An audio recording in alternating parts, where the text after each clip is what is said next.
ჩვენ სინგაპურიდან ვართ, მე სინდი მქვია, ეს კი მარკუსი. პირველად ჩამოვედით საქართველოში და აღდგომას კახეთში ერთ-ერთ ქართულ ოჯახში აღნიშნავთ. ბევრი არაფერი ვიცით აქაური ტრადიციების შესახებ. იმედი გვაქვს, რომ უფრო მეტს გავიგებთ. ჩვენ აღნიშნავთ აღდგომას. ამავე დროს ეს საუკეთესო პერიოდია უცხო ქვეყნების მოსანახულებლად. საქართველოს ძალიან ლამაზია. საქართველოს ქრისტიანული ქვეყანაა.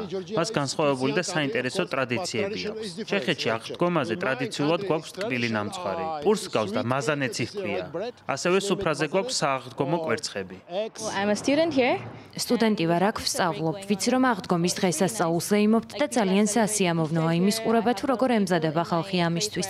სადაც ვცხოვრობ, ბევრი ქრისტიანია და ისინიც აღნიშნავენ ამ დღესასწაულს. ინდოეთში აღდგომის მსგავსი დღესასწაული არ გვაქვს. ეს რაღაც უნიკალურია. ჩემი სახლის უკან ცხოვრობენ ჩემი ქართველი მეგობრები, რომლებიც სამზადისსაც თვალს ვადევნებ. ისინი კვერცხებს ღებავენ და ასევე დეკორატიულად აფორმებენ. როდესაც ამას ვხედავ, ძალიან სიამოვნებს. საუდის არაბეთიდან ჩამოვედი.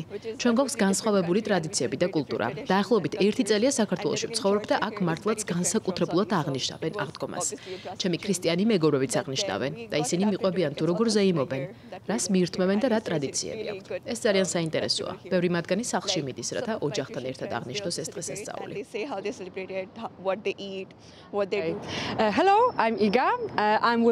გამარჯობა, მე იგა ვარ.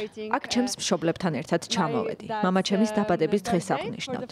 საქართველოში პირველად ვარ. აქამდე აღდგომას ყოველთვის პოლონეთში აღნიშნავდით, თუმცა ამჯერად საქართველოში ჩამოსვლა გადავწყვიტეთ და უკვე დავათვალიერეთ ძველი თბილისი. ვაპირებთ, რომ კიდევ ბევრი შესანიშნავი ადგილი ვნახოთ. ასევე ჩვენ ვამზადებთ შესანიშნავ ფსტის ნამცხვარს. ეს ტრადიციული ტკბილეულია პოლონეთში. ასევე ვღებავთ კვერცხებს და მივდივართ ეკლესიაში.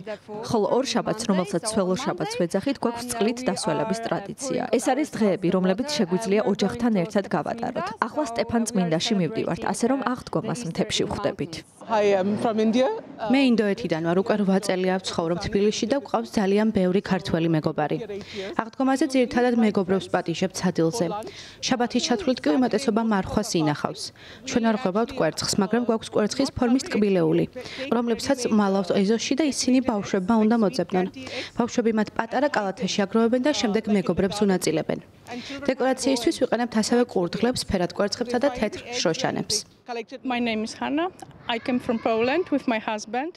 მე ჰანა ვარ. პოლონეთიდან ჩემ მეუღლესთან ერთად აღდგომის დღესასწაულის გამო ჩამოვედი. კათოლიკე ვარ. გასულ წელსაც სწორედ ამ დროს საქართველოში ვიყავი და ძალიან მომხიბლა აქაურმა ატმოსფერომ და ამინდმა. აღდგომაზე მივდივარ კათოლიკურ ეკლესიაში, რომელიც პოლონელებმა ააშენეს მე-19 საუკუნეში. ვფიქრობ, ჩვენი და ქართველების ტრადიციები ერთმანეთს ჰგავს. ჩვენ ვღებავთ კვერცხებს. გვაქვს პასკა, გვაქვს ბევრი ლორი და ასევე წვნიანი. აღდგომამდე 50 დღით ადრე ვიწყებთ მარხვას. არ მივირთმევთ ხორცსა და არ ვსვამთ ალკოჰოლს. აღდგომაზე კი ღამით მივდივართ ეკლესიაში და ამ დღეს მარხვა სრულდება. ჩვენ მივირთმევთ კვერცხებს და ასევე პატარა ჭიქით ღვინოს. შემდეგ ბრუნდებით სახლში, სადაც სუფრა გვაქვს გაწყობილი და ოჯახთან ერთად აღნიშნავთ აღდგომას. სტუდენტი ვარ, სამედიცინოზე ვსწავლობ და უკვე მე-3 წელია საქართველოში აღდგომას აღნიშნავ.